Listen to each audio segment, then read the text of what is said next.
Welcome back to What Makes You Tick Best Bits. If you're a founder or you're a sales manager or you're someone looking for your next role, this Best Bits episode is for you. We get into really practical CV advice. We get into the 4 types of hires that you can make, particularly with an early stage startup, high growth environments.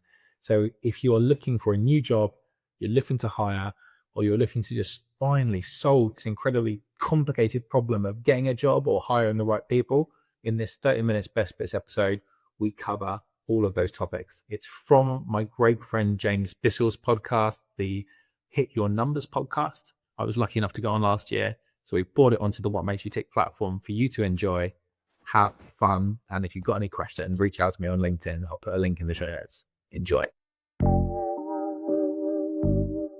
Now the journey that you're on, you're helping organizations find great talent, and you're doing some really cool stuff with like changing the way that we think about things, which we'll get into. But maybe just kick us off, like for the AEs that are listening, what are you seeing like the top 1 to 2 mistakes that they're running into with their CV specifically? So I'm going to answer that very tactically, and then we'll talk about Okay. where I would actually start, because I Good. wouldn't start with my CV. So Okay, great.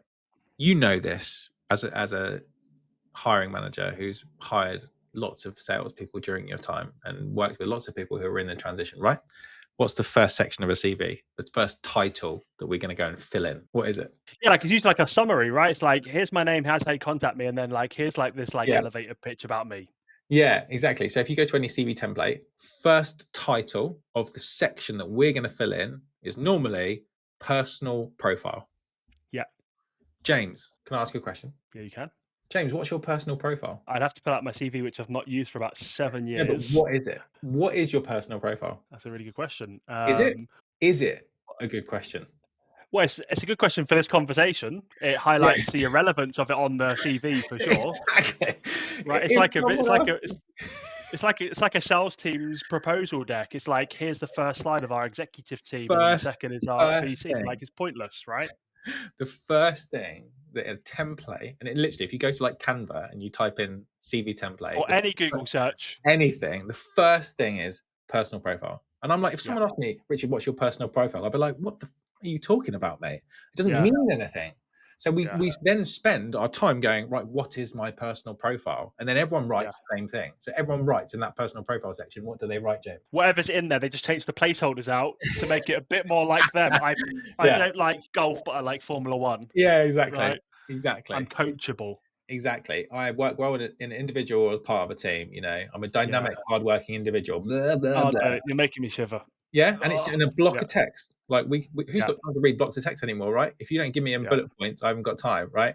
And the data there is that the average amount of time that someone would spend looking at your CV to decide if you as a human being are good enough to work in their company is 6 seconds. So if the first thing they read is personal profile, and then it's just this block of text, immediately they're just going to skim that. They're not going to read it. So if it's not personal profile, it might say professional summary, or professional statement. And it's like, so you're again a rubbish thing. You're going to try and what professional summary? Like, again, if James, what's your professional summary? You're like, what? Why? So my first piece of advice is don't follow the template, because the template is not designed to help you win. The great thing is everyone's following the template. So as soon as you change this, you're going to stand out. I would change the first section's title. So a great rule of politics and communication is, if you don't like the question, change the question. Change it to the challenge I'm looking for, or the challenge I seek, and make it all about them. So you wouldn't say the challenge I'm seeking is I'm looking to work in a really flexible hybrid environment with a 59K salary and a really great training program. Me. So you would go, I'm looking for the opportunity to help a business who's struggling with quality pipeline, who hasn't really understood how to identify ICP customers, who isn't doing a good enough job of discovery to identify opportunities to grow deals. I'm looking to work with a team that we're going to push each other forward, and I'm going to bring a level of energy to that team and bring some experience, but I'm also here to grow. I want to be part of a team where we win together and we push each other. So you can write it down. It could be specifics. It could be, I love working with early stage companies. So for me to be part of the growth from seed through to Series B is a career goal for me, of mine. I've got a very strong experience as a salesperson. My next step is to step into a sales lead role where I lead from the front and develop a team. It can be about that. but make it all about them. Bullet points, 3 to 5 maximum. Yeah, love that. After that, next section would be, we need to put some credibility, because if we're talking about what we want, we need to now just say that we're a person of substance, we're worth listening to, we have some credibility, we have some track record, some lived experience. So the next section would be proudest achievements or major achievements. And then whatever you've written in the challenge that you're looking for, you can then put 3 to 5 bullet points with some very demonstrable evidence, highly measurable, very specific facts about you and your achievements that make someone go, oh, this person's done it before, you know? I achieved this revenue, specifics, not percentages, specifics in terms of revenue against this quota. I broke into these 5 net new logos. I grew the average order value for this. I improved my win rate from this to this. I helped to recruit and train these people who achieved these things. It could be about scope. It could be about, I worked across the UK and the Spanish site, and then we opened in North America, and I was there for a 1-month period to help go and inject the DNA into that business unit. And then that business unit was number 1 in the world after 2 months or something like that, you know. Or you completed the, you know, sales university off my own accord because I really want to step up into this next level of my career. So I'm a self-starter. That immediately, if someone's got those 2 sections when they're reading your resume, they're going to be like, oh my God, this person's incredible. Yeah. Describe what they're looking for. And if it's my challenges they're describing, I love them, because it's like, you get me, you understand me. And that's what sales is. And then it's like, oh my God, they're a person of credibility. You almost don't need to worry about the rest of your CV. It could just be a list of your jobs with a couple of key bullet points around key achievements and scope. And then my final piece of advice would be, the last thing on a CV, on every CV in the world, is what, James? Well, qualification, surely. Probably qualifications or hobbies. Yeah, or hobbies or my interests. What I love doing at the weekend is spending time with friends and family. Exactly. Or this line, which I love, fantastic ones. References available on request. That's the last thing they're going to read. If it was this is a sales letter or a website, the last thing is references available on request. Yeah, no shit, Sherlock. Yeah. What would you Who doesn't do references? Right? Exactly. So you could put some references on your resume if you wanted to. Why not? I've done that from time to time. But what would you put at the very bottom of a website page, James, that was looking to convert people to a next action? Yes, obviously be a call to action, right? Absolutely. 100%. Finish with the CTA. The CTA is surely there, if it's relevant, that you would have a conversation to explore in more detail how you can help them solve those challenges. And look, you nailed that, and I always want to pull that apart a little bit there. But again, this is a nice way for us to connect this back to the sales motion. Let's talk about business case or cost justification. We're not going to have a 20-page, hopefully a 20, 30-page deck out there for a proposal where the first 15 slides are, here's our corporate offices around the world and here's our executive team and stuff, right? That's going to be your personal profile part. Yeah. And then the next bit is around like all of the features and functionality that no one cares about either, because the person reading it cares about outcomes. So, you know, when you were speaking there, I wrote, let's shift gears from personal profile to challenges I seek. And then I wrote underneath there, hook people. Because of attention spans caused by social media mainly and busy workloads. And then I wrote major achievements, rehook. It's like a business case. If I want to put my business case and build cost justification around a big order and needs to go in front of an economic buyer, I need to hook them with a powerful opening statement. Usually like some kind of call to action around a cost of inaction. Implement X to recover Y. Right. An executive who's got low attention span, 8 seconds, whatever it might be, they go, that's interesting. Then the next line, it's like good marketing copy. Every line should sell you on the next line. So continuously rehook people till they get to the point where they go, this person's the shit, right? I got to speak to this person. They don't even need the call to action at the bottom because their phone number's at the top and I'm phoning them. Yeah, exactly. Yeah, for when sure. 150, 200, 300 people applying for that role, and you've got personal profile versus challenge I seek, and here's the evidence to support my argument, people are going to be picking up the phone because you just stand out like a sore thumb in a really positive way. 100%. Yeah, exactly. I've coached how many? About 500 executives on this exact framework. So this is the same framework I would give to an executive as well as individual contributors. But it's not where I'd start. So the reason for that is, if you think of a CV as a sales asset, where in the funnel would that live? Oh, wait, yeah, right at the very top, right? Really? I would say so. It is there, but should it be? So if you think of it, let's say you are the product, yeah? So the big Mhm. reframe here is that you are the product. You solve a set of challenges. You've got this lived experience of understanding how to solve complex challenges. You are basically a product that people buy, yeah? Yeah. So if you had this thing called a CV, which Mhm. is this very detailed view of your past experience, very detailed view of you as a person, where would you put it in your marketing content pack in the funnel? Top, middle, bottom? Well, I guess the reason I'm seeing that question slightly differently is because I would never use a CV.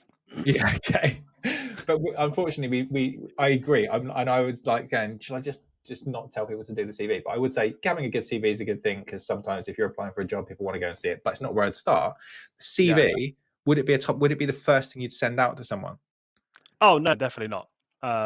If I was No. applying for a role on their website, I'd have to submit it. Yeah, But when I'm then going around that and going directly to the hiring manager, yeah, absolutely not. exactly. Yeah. So Yeah. for me, it's a bottom of the funnel asset, right? It's like a person would probably like to see my CV Hmm. in preparation for our final interview. But unfortunately, the way that we're taught, and everyone does the same thing, is, oh, I'm looking for a new role. Yeah. Either I've just been riffed, or I've been made redundant, or I've just been fired, or I'm just thinking about my next role. What's the first thing I do? Update my CV. It's Yeah. like if you were struggling for sales, you wouldn't go, what's the first thing I'm going to do? Improve my product specification document. Do you know what I mean? Yeah. It's funny. The problem with my sales career right now is that I'm just, the problem with my sales right now is that yeah, I just don't have enough detail about the exact specifications of what this product can do for a business. Yeah. No, of course it wouldn't be. So it's, for me, is the last thing that you would do. So you can have a good CV, but don't send it out to people. The big mistake that I see people making in their job search is they go, my job search strategy is to send my CV in to apply for jobs. Yeah. And then I wait. Yeah. So of But course that's it should not the right help thing you to do. tell your value story though, right? So then you can take components of it, Yeah, like a business case. yeah, If I'm trying to prospect, I'm not going to yeah, send them a business case, but I use that to use for my value story. exactly. So Yeah, I'm going to take key components and I might do a video yeah, to a hiring manager, say, hey, I'm dead passionate about the mission that you guys are on yeah, because of these reasons. This is the alignment I have, and here's the evidence. If yeah, you're open to a 20-minute conversation where we can yeah, have a chat, I'd love to do that. I exactly. wouldn't send them the CV. I would tell that value story, but I just draw parts out of that playbook. It's more like a playbook or like a doc Yeah, that I kind of reference yeah. and pull different parts off for different parts of the interview process. I love how you're thinking about That's it. It why becomes I this think about it. point of truth. So by the time they see the resume, they go, oh, everything that I've seen up until now makes sense. So if you spend the Yes. time to say, what is the challenge I seek? Like, who is that for? What are their challenges? What am I Yeah. uniquely good at? What do I love to do? If you do that thinking, and then you go, why am I a person of credibility? What's my evidence? What's the demonstrable results that I've got there? That thinking sets you up to go, right, now I'm going to need to build my top of the funnel. Because really, Yeah. the KPI shouldn't be applications, it should be conversations. Yeah. So if you're in a job I search, agree. KPI is conversations, not applications. I got that from Jacob Warwick, and it's brilliant. And it's so true. He does that for executives. It's exactly the same for reps. So I need to go, right, well, how do I get into conversations? So that's really the right question is, what do I want? What's my ICP? Why am I uniquely qualified to solve those challenges? How would they describe those challenges in the marketplace? And then when I reach out to someone, I'm going to talk about them and their challenges. Show Yeah. that I know them. Show Yeah. them that I understand their context. Show that I'm not uniquely qualified to go and help them. I'm not going to send my CV. No, 1,000,000%. I'm just trying to pull this back into a sales context again, just so that everyone can like bring it into context. But I wrote down as you were speaking there, one-to-one versus one-to-many. So the Yeah, reason a lot of sellers are struggling in the world that we live in now is because everybody's sending out cookie cutter one-to-many messaging. yeah, Hey, we help other sales leaders solve this problem. This is how we do it. Do you want to learn yeah, more? And it's overwhelming. Buyers are struggling, like they're suffering with buyer's remorse. They're very skeptical because they've been burnt. So it's like, hey, show me you properly get me, and I might give you that 15 minutes I literally have to do that or get some fresh air tomorrow. yeah, Right. And it's the same with like when we're recruiting or we're trying to get a role. If I instead sent a one-to-one piece of communication, yeah, hey, Rich, I noticed that you're running an enterprise sales process in CRM space or in ERP. I had a quick Google search. There's 1,200 ERP solutions. So I only can imagine that you're struggling to communicate value across a busy marketplace. You're probably facing this problem. Mhm. This is our unique way of solving it. If any of what I've said today is even remotely interesting, let's have a quick conversation. So Yeah. it's the same with you guys. If you've made it to this far, probably one of the biggest takeaways from this part of the conversation is don't just go to LinkedIn, say SDR jobs, quick apply. That's the easy way that everyone's doing it. Instead, go, who do I genuinely want to go and work for? Yeah. All right, what fires me up? What's going to drag me out of bed every day? Yeah. And then personalize, if you have to send them the CV, personalize your value story back to that organization. So when they open it, they go, this person gets us and I get them. Yeah. I have to meet with this person. Yeah, exactly. And I would genuinely not make the trigger be that they're advertising a job. So I mainly work in early stage, and every early stage business without fail has one problem, which is a lack of ICP pipeline. Yeah.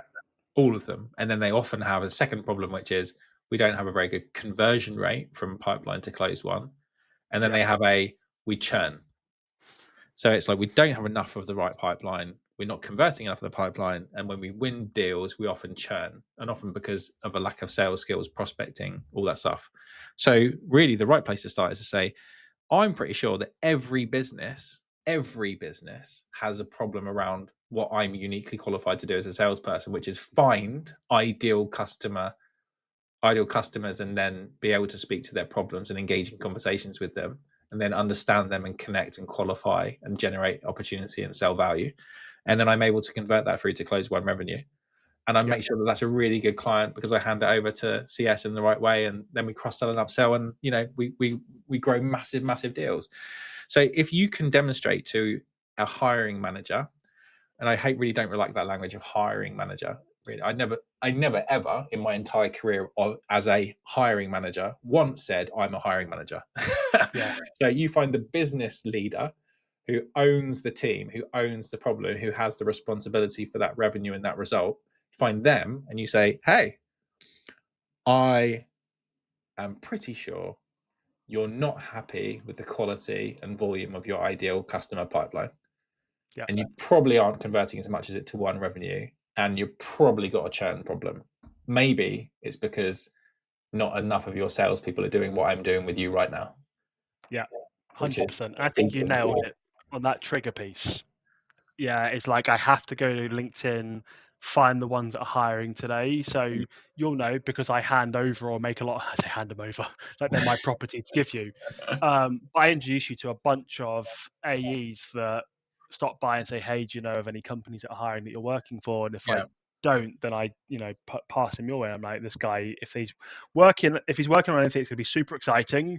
He's also been a sales leader, so he gets what good looks like in terms of org, so we won't like just try and shove you into something. And I think that's one of your unique points, Rich, is that but you're not like a recruiter that's never led teams before and you're like just trying to chuck stuff at a wall because you've been in the role. Right. So I don't want to plug too much there, but I think that's what I quite like about what you do. But one thing that stuck with me years ago was, and I can't remember who said it, but it was like most sales teams like have like 33%, like 1/3 of their team is either going to surprise them and leave, or they're about to get put on a pip or pushed out. And that's just the reality. Sales is tough, and 100%. let's not get into the conversation about no one gets trained or coached, but like there's just going to be a big chunk of people that are going to be on the way out. So when I'm coaching sellers that want to get a new job or they're going for a big interview or whatever, I'm like, are you sure you want to work with this company? Are you dead passionate about it? Because if not, you're going to struggle to sell it. And they're like, I'm not, to be fair. And I'm like, well, why don't you build a list of like 10, 15, 20 companies that you do anything to go and work with? And then why don't you just build this really compelling messaging and send it to them? Because 9 out of 10 of them probably have 1 or 2 vacancies around the corner. Because somebody's not going to make it. And guess what? You're the first person in differentiating yourself. Because they've not even put the job out in the market. You're the first person in the front door. And again, I can't remember the stat, but it's really, really high. Like the first people that people interact with, they typically buy from. So why would you not want to be that person? 100%. And it's not just negatives. It's not just someone like, and it's true that if when you're a sales leader, right, you know that you've always got a part of your team on a pip. Someone's thinking about leaving. Someone's going to be moving on. But you've also got those people who are developing. You're progressing. There's succession planning that needs to happen. And the work, and a thing that really sucks if you're in a high performing team is if you're a real star and that business struggles to recruit consistently well, they want to keep you in an IC role. So if you give the hiring manager or the business leader someone who comes into them who's wicked, who like approaches them in a really great way, who sells like they want their team to sell, and they've got someone in their team who's ready to make that step up, or maybe they've already made the step up and they've got a gap, you're going to be like a godsend to them, because they're going to be like, oh, this is amazing. And the more like people that are reaching out to hiring managers doing that type of quality job, the more you enable that person to be able to let the people in their team progress. And that's what everyone wants. Yeah, 1,000,000%. 1,000,000%. Look, I want to shift gears now. I really, love what you're talking about at the moment. I don't want to kind of give too much away. I want you to kind of tell us. But you said something the other day about a new way of thinking about talent. Maybe you can tell us a little bit more about that, where that came from, and why you think a lot of sales leaders should be leveraging it to find great people. Yeah. So the big challenge that we're trying to overcome here with our clients is that no one can really define what a good hire looks like. So when a business comes to me and says, hey, well, Richard, we're looking for, a founding AE, or we're looking for a sales lead, or we're looking for a head of sales. And I go, well, what are you looking for? They send me their JD and it's a list of responsibilities.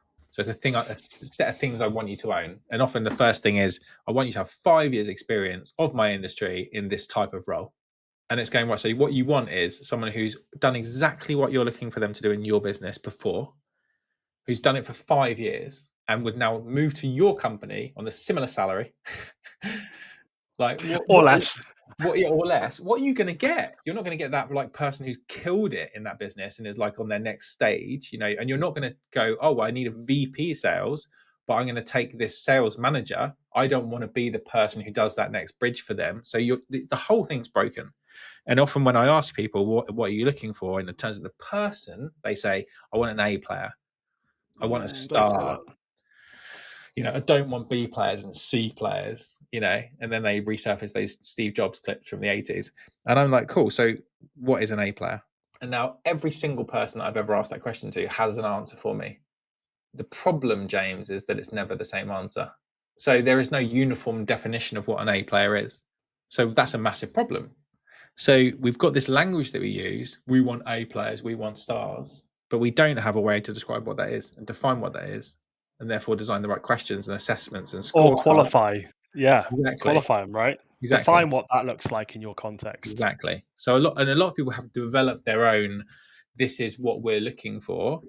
A lot of people haven't, but a lot of people have. And then it's just this real like convoluted, complicated thing that everyone in the business has a different definition of. So you as a hiring manager have your own, but your team don't. And then the different department doesn't. It's a problem. So what I realized is that language isn't helpful. And we try and then use other ways to define what good looks like. And so a lot of businesses go, let's go and plug in these really complex personality profiling tools. Let's go do Myers-Briggs and let's do like dynamics and stuff like that. And I'm like, this is like 56 questions to work out whether someone's one of 16 personality types. Like you learn that stuff and you go, brilliant, I'm a commander. I'm an ENTP.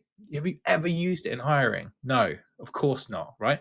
So people put these really complicated things, or they do like IQ tests and stuff to see if someone's good enough to work in a sales environment. It's ridiculous. So how can we make it simple? And how can we make it clear? And what I realized is there are 4 types of people that a business can hire. You have adders, subtractors, dividers, and multipliers. And it's an equation. Above the line, adders and multipliers will grow your business, scale your impact. Below the line, subtractors and dividers will shrink your business and shrink your impact. So it's a mathematical equation. What we all want is to grow our business and grow our impact. That's what every founder wants. It's why they started the business. So we really only ever want adders and multipliers. But often we hire subtractors and dividers. And why is that? Often we don't define it. We don't know what we're looking for. So whether someone's a subtractor, an adder, a divider, or a multiplier, for me always comes down to 4 things. Behaviors. And they're called the core 4. Collaborative, ownership, resourcefulness, and execution. Would you like me to break that down? I'd love to. Go for it. Yeah, go for it. This is great. So collaboration is, we're in typically in my world, it's startups. We work with pre-seed through to Series B companies. So everyone in that business has to be super collaborative. We're not a 10-person organization where we have created such specific roles that it's paint by numbers. We just need you to color inside the lines. Don't mess up. We're happy with you, right? This is, we're going to work together to achieve a goal. So we want someone that's collaborative, who thinks collaboratively. People love to work with them. Customers love to work with them. They're great team players. They're great leaders. Yeah. They are people who get results through others. And there's different levels to that. So you have collaborative, which is the top level. Below that would be cooperative. We work together when we're told to. We cooperate on projects, but the founder has to tell us, that the leader has to tell us. And then we have like compliant, like I'll do it just to avoid being in trouble. Yeah, So exactly. Yeah. We want, I call it the 3 C's. Like, so, Okay. And what we're looking for is collaborative. Ownership is, the biggest challenge when you're leading teams and the biggest frustration is people just don't do the stuff. You're like, hey, have you updated Salesforce? Hey, have you made your dials today? Hey, have you taken ownership? Did you send that email? What, why is that deal slipped? Did you take the next action? Did you send the proposal? Did you chase the proposal? Did you book a meeting from the meeting? Like, people just don't take ownership. So you need people who have that high degree of self ownership. This is my thing. I care. I get things done. You don't have to chase. Resourcefulness is people who often in a startup environment don't have the same resources as a big company. Maybe they don't have the defined playbook. Maybe they don't have the defined marketing pack for every single type of use case that they have as a business.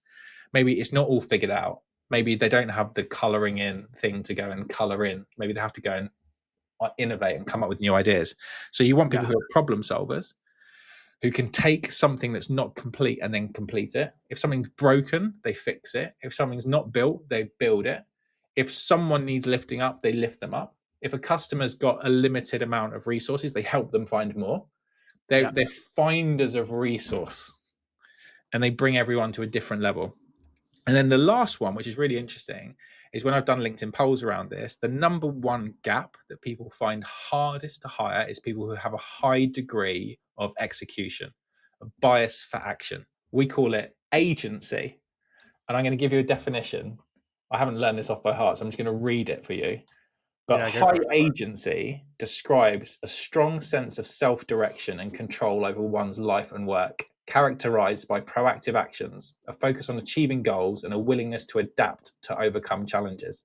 Essentially, it's about actively shaping your reality and destiny rather than passively waiting for it to happen.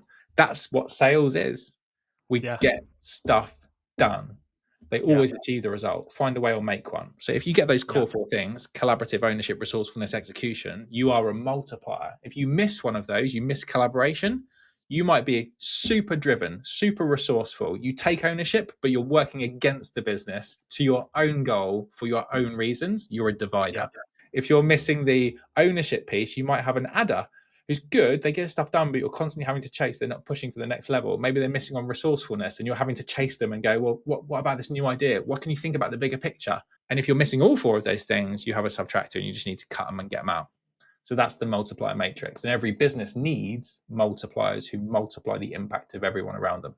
That's really cool. And I don't know if you're watching this, you're seeing Richard right now jump up and down, looks very excited. I can just sense he's very passionate about it. And if you can't see us because you're listening on a podcast somewhere, you can probably hear just by his tone that he's pretty fired up about this. And I think it's really important because you hire the wrong person or the wrong couple of people in your business, in your sales organization, and it can have a terrible outcome. It will. Right? It can set you back a very long time. You'll like burn and churn a lot.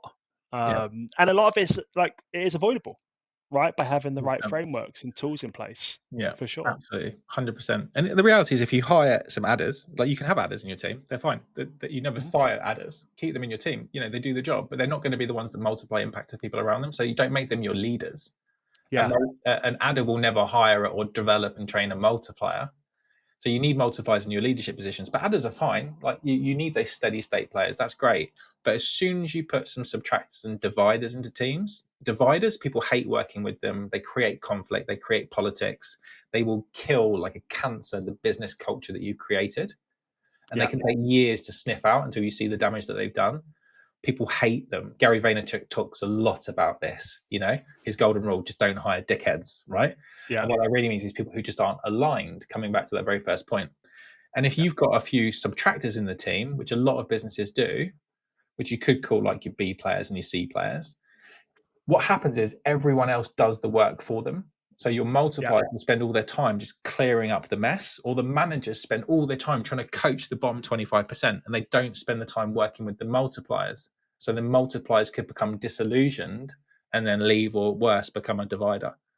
So it's not just like you hire a person and they are a multiplier for life.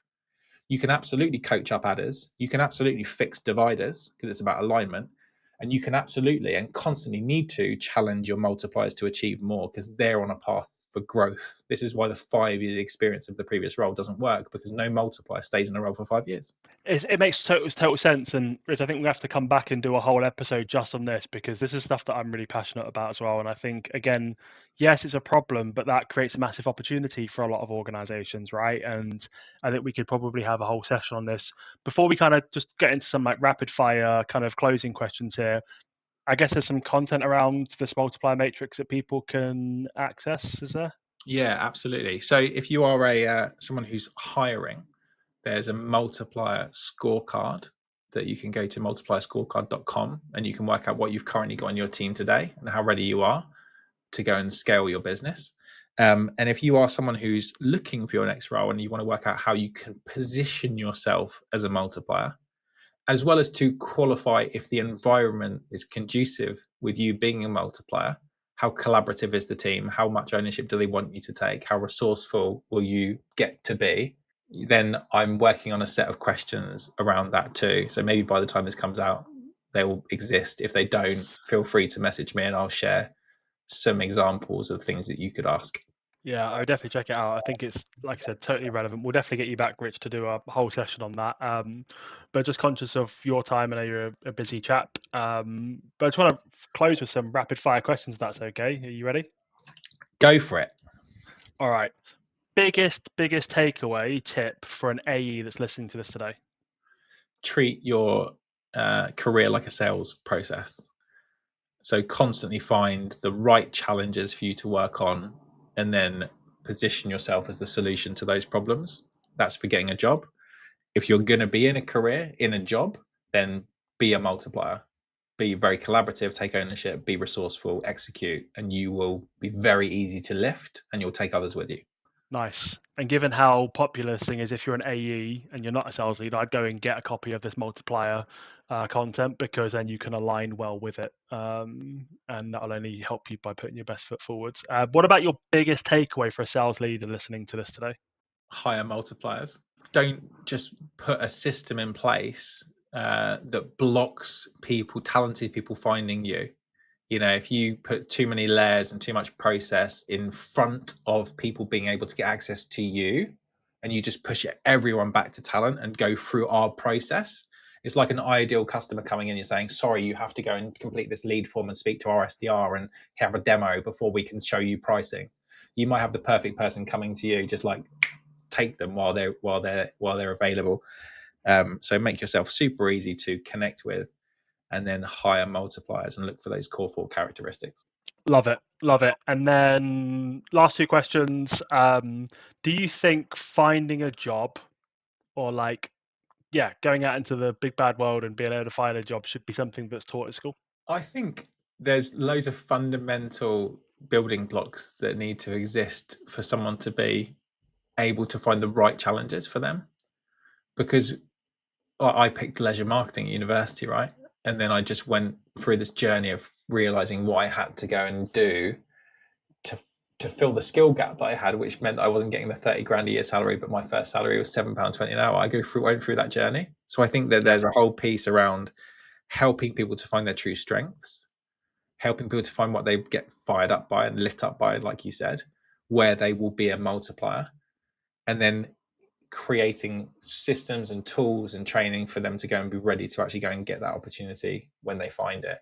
So I think it almost starts with self-awareness and discovery around where you're going to actually love what you do. Because I think the sad reality is a lot of people who are in sales just ended up in sales. and aren't particularly happy in it. I agree. And I could make a fantastic workshop and exercise inside of the education system at some point. And that'd be really cool, that whole self-aware and discovery piece. And, you know, I'd much rather have done that than some of the things that they sat you down and had you do. And then look, just before we wrap up here, like if anyone wants to find you, follow you, that kind of stuff, access some of your content material, you know, where can they go? Yeah, so definitely LinkedIn would be the best place. I'm quite active on LinkedIn, so find me, Richard Washington, with the green tick next to my name.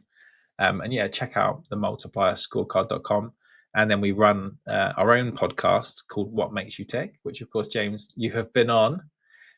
So for me, that's a leadership enablement training program. It's a masterclass every week with some of the best experts in the world. So if you really love technology, you love sales, you love leadership, every week you're going to hear from people much smarter than me about how they achieve their career goals and what they care about most. So I'd follow What Makes You Tick, WMYT, on your favorite podcast platform. Yeah, I would as well. Like I love a good podcast, like when I'm at the gym, or like I was driving down to my partner's parents for this weekend, and in the car, 60 minutes is a perfect opportunity for me to do it. Unfortunately, a lot of podcasts are a bit of the same, and there's just something that's different about yours. So yeah, definitely recommend going and checking that out for sure. But look, Rich, thanks so much for hanging out with us today. Really enjoyed this topic. I know we said we were probably going to make this a 30-minute session, and we've gone over slightly. Maybe check it out.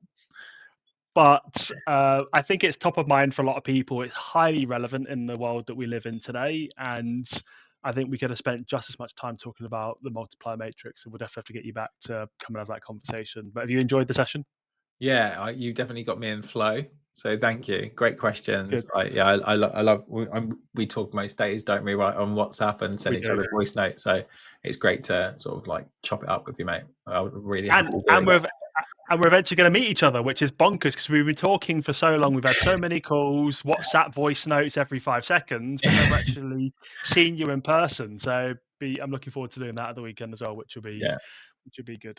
We'll find a spritz and some C. I'll buy you a spritz for your time today. Absolutely. I'm sure that's a good way to pay you back. But yeah, thanks for joining us, and everyone, thanks so much for listening. Looking forward to bringing more value to you on the next session. So have a great rest of your day. Thank you for listening and watching this Best Bits short. If you like this, tune in next Sunday for our next special part of our favorite episodes. And if you love the main podcast, every Thursday we introduce you to a new virtual mentor so you can hear their career story and answers to the biggest questions in tech. See you on the next episode.